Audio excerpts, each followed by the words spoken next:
Hello, welcome to my channel. Today I'm going to make a very lovely recipe which is kadhi. The ingredients for the kadhi is 2 cups of yogurt to 5 tablespoons of gram flour, which is also called besan, a tablespoon of sugar, and I have here a teaspoon of ginger and 2 green chilies ground together, half a teaspoon of mustard seed, half a teaspoon of jeera, and just about a pinch of HURDEE. I have 2 tablespoons of desiccated coconut, a teaspoon of salt to taste, but we will taste as we make, and I have a tablespoon of ghee to braise, but you can also use oil. And then I have half onions that I sliced, and just a handful of dhania for garnishing, and a stem of curry leaf. And you can also use a pinch of hing, which is optional. To start off, I'm going to add my gram flour to my yogurt,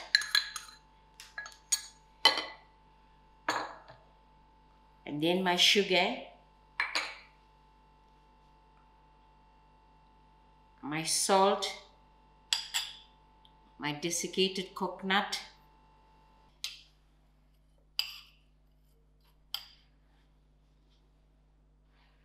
and also my HURDEE. I'm going to give this a good mix.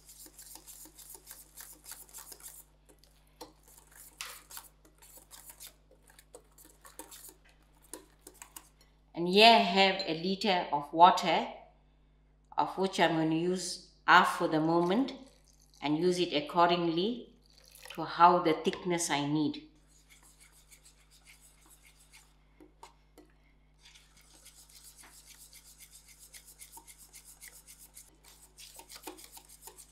Now this is ready, so I'm going to start off with my braising. I've got my pot on moderate heat. The reason why I'm using a deep pot, the kadhi will tend to boil over. I'm adding in my ghee and allow this to melt away.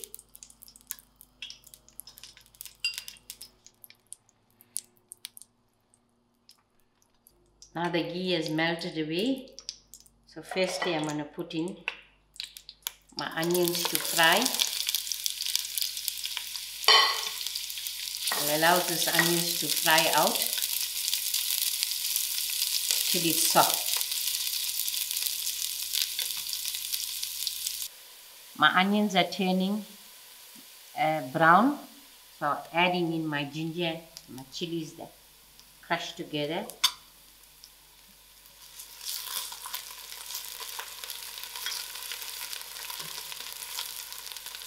And then my stem of curry leaf.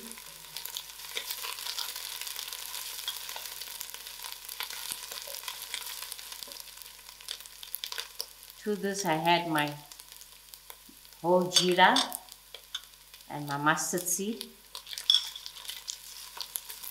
And I allow this to fry.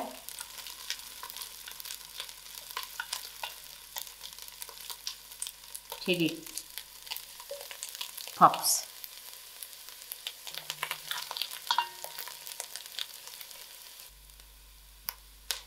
And gradually I'm going to add in my mixture.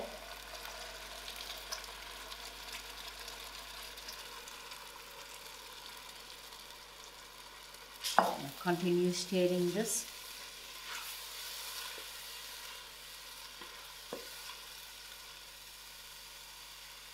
Also add some water to the bowl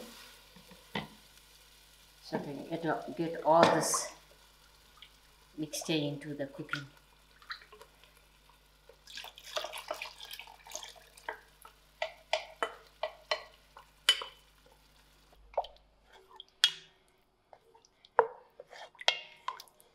I will allow this to come to a boil. My kadhi is coming to the boil, but as you can see, it's a little bit thick. So I'm going to add the rest of the water. So all in all, I used 1 liter of water.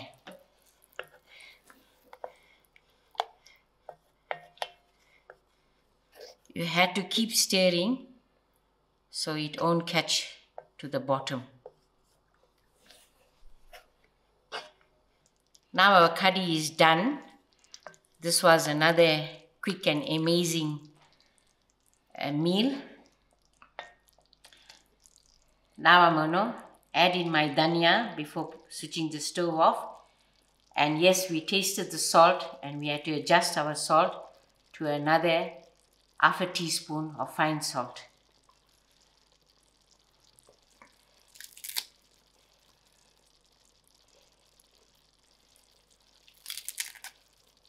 Dhania is a must.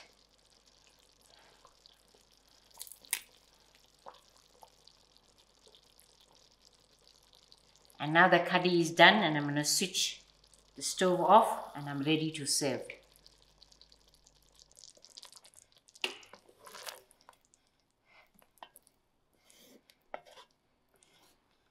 Here you go, my lovely kadhi, of which we normally have it 2 ways.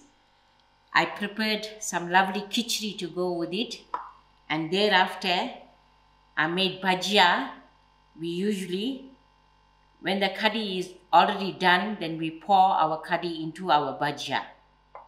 So this is how we used to pour our kadhi into the bhajia just before serving.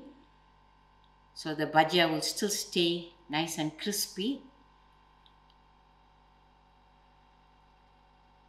We learned to eat bhajia in this manner because when we lived on the farm, where we didn't have no power for using ovens and where we didn't have no fridge, especially during Diwali, we used to chano a lot of bhajia and vaders because we couldn't bake without our oven.